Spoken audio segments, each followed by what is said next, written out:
Cain called, looking around the kitchen and living room area for his daughter, who was on the verge of being late for her second week on the job. "Are you ready to go?" He heard footsteps hit the bottom landing, followed by a disgusted noise. "Do you have to call me that?"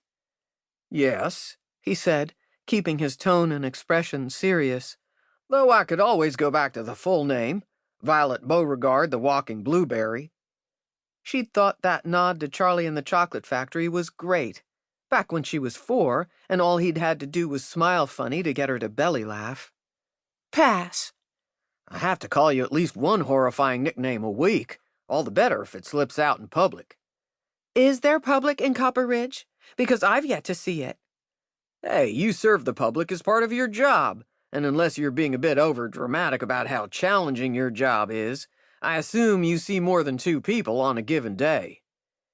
"The presence of humanity does not mean the presence of culture." "Chill out, Sylvia Plath. Your commitment to being angry at the world is getting old." He shook his head, looking at his dark-haired, green-eyed daughter, who was now edging closer to being a woman than being that round, rosy-cheeked little girl he still saw in his mind's eye. "Well, you don't have to bear witness to it today. Lane is giving me a ride into town." Cain frowned. He still hadn't been in to see Violet at work, in part because she clearly didn't want him to, but he had assumed that once she was established and feeling independent, she wouldn't mind if he took her. Clearly she did. "Great," he said. "I have more work to do around here anyway." "The life of a dairy farmer is never dull." "Well, no, it's always dull. It just never stops." Violet walked over to the couch where she had deposited her purse yesterday and picked it up. "Same with baking pies, I guess." "I have yet to sample any of the pie you make." "I'll bring some home if there's any left over," she said, working hard to keep from sounding happy. At least that's how it seemed to him. "You ready to go, Violet?" Lane came breezing into the room looking slightly disheveled, Cain's younger brother Finn close behind her, also looking suspiciously mussed. Absolutely no points for guessing what they had just been up to. Though he could see that Violet was oblivious. If she had guessed, she wouldn't be able to hide her reaction, which warmed his heart in a way, that his daughter was still pretty innocent about some things, that she was still young in some ways. Hard to retain any sort of innocence when your mother abandoned you. And since he knew all about parental abandonment and how much it screwed with you, he was even more angry that his daughter was going through the same thing. Though she was actually a little more well-adjusted than he'd been. Sometimes he was almost tempted to take the credit for that. Not that it was very great credit. His own mother had been a drunk gambling addict when his father had left, so the threshold for being better than her was not a high one. "Ready," Violet responded. Even though it was a one-word answer, it lacked the edge usually involved in her responses to him.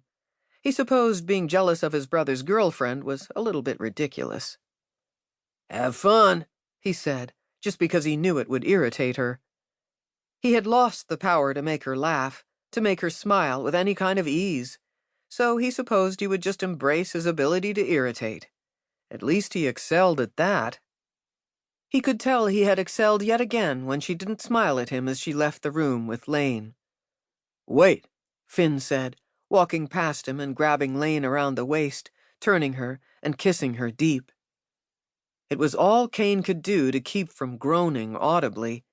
Between his horn-dog younger brothers and his incredibly happy other brother, he felt like sex was being thrown in his face constantly, except not in a fun way that involved him having it. Just him watching other people get it. Lane and Violet left, and Finn walked back into the living room. "I'm gonna marry that woman," he said, the self-satisfied grin on his face, scraping at Cain's current irritation. He had a feeling he and Finn had the same smile, but it had been so long since he'd actually smiled it was hard to say. "Have you asked her yet?" "Not officially, but I'm going to." "She might not say yes," Cain said. He was feeling like an asshole, so he figured he would go ahead and be one. Or worse, she might say yes. Finn was not deterred by Cain's bad mood. "I want to spend the rest of my life with her."